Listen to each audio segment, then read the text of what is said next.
We are back, ladies and gentlemen. Second hour of the National Intel Report on this 10th day of August, 2010. Our pledge drive, by the way, is still going on.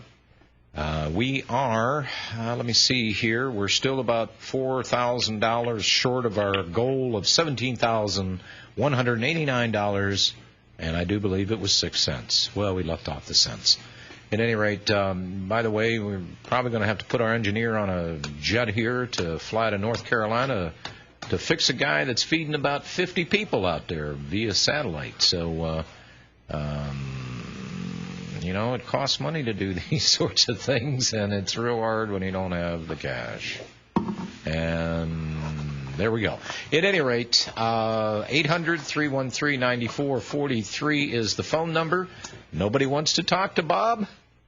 Bob, nobody wants to talk to you. Well, we just have to tell them this is a chance of a lifetime. They've got to latch onto it. You know, in your newsletter, you went into how things are leveraged out. Oh, gosh.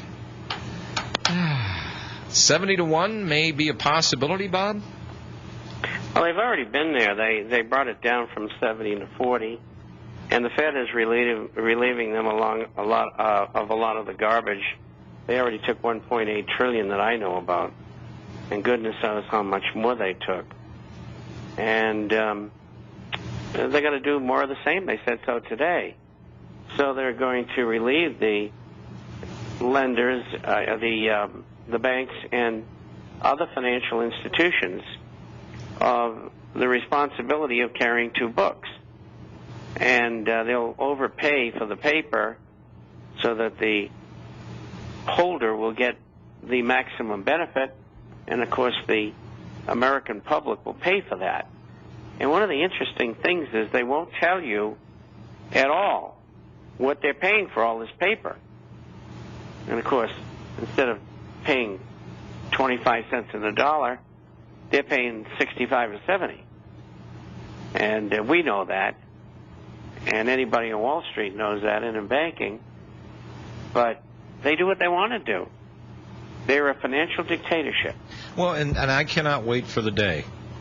And Bob, I know that this is probably a private fantasy of yours because you've seen this. You were inside government.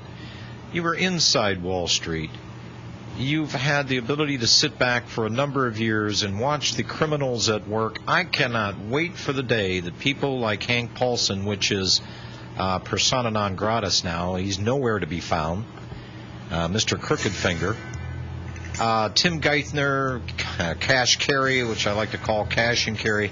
I want to see all these people in prison.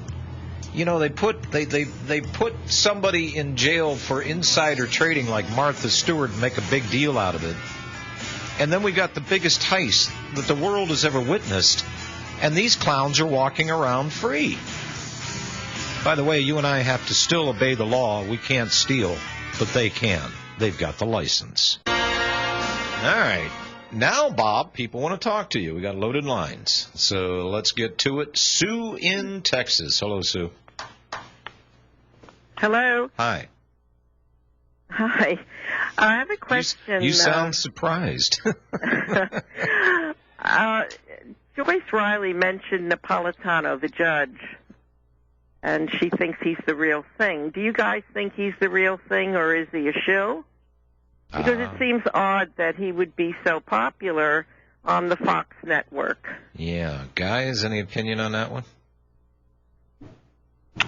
In the absence of anything negative, I'd have to say I don't think that he's a shill, and he puts on a good program. Okay. Robbie? I don't know anything bad or wrong about him. I know a lot about psychological warfare. He doesn't use that. Do you think he's an opportunist, Bob? Well, I think everybody to a degree is, and don't forget, most judges don't get to be mainline television personalities. Yeah. So I'm sure he loves it, and good luck to him.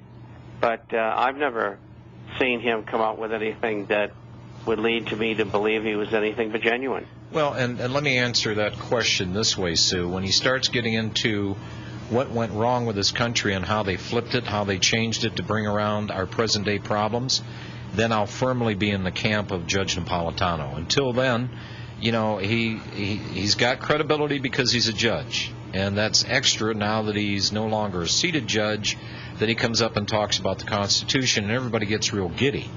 The problem is, as I say, until he starts identifying specifically the problems, and if he started doing that, I would wager a bet that he would no longer be on Fox News. Does he ever mention the word Zionist? I don't think I've ever heard him say that, no. Well, that answers my question. Thank you, guys. Okay, Sue.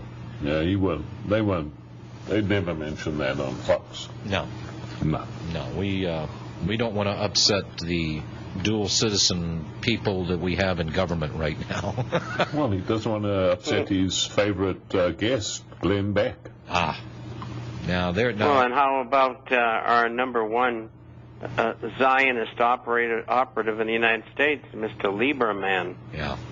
This guy, man, I'll tell you what, Bob, I'm of two minds sometimes. I think to myself, let the Fed keep doing what they're doing. Let them even accelerate it. Maybe that'll wake up the American people. But then there's something sitting on my shoulder saying, no, you know, let's shut these people down. Let's shut them down. I have a picture of the people that control America on my webpage today. You do? Oh, yes. Who might that be? Not the unemployed guy painting the sign, is it? No, Bill Hess, president of the Association of Reformed Zionists of America, standing with Nida Lowy and Rabbi David Saperstein. That's a good American name, Saperstein. Yeah. Back to the phones here. Kurt in Montana. Hello, Kurt. Hi, guys. Hi. Oh, a quick question for John Robbie. Robbie's been last few days talking about the Chinese local working class supposedly being able to buy gold, and it was my understanding that most of the working class in China works about 16 to 20 hours a day for $2 a day. So I couldn't figure out how they would actually influence the gold market, and I wondered if it was more just a PR statement from the Chinese government while they quietly slipped their $1 trillion worth of Kurt, when you think paper. When you think of China, do you think of people with the funny little hats and the rolled up pant legs standing in rice paddies? Well, I thought a large percentage of those were, but then I knew there were those that worked for the corporate. Well, you just said it right there. Percentage. Speaking of percentages, what country on this planet has the most people within its own borders? That's China. That would be true. Yeah. But, yeah, there is a large segment of the population is not plugged into the new economy. But there is plenty of money being earned over there, and it isn't they're working 16 or 20 hours a day to make $2. Those are the people standing in the rice paddies, not the people in the modern cities and what that is feeding over there. Well, and I understood that, but I thought a lot of those people that were actually working in those modern cities were not getting very wealthy.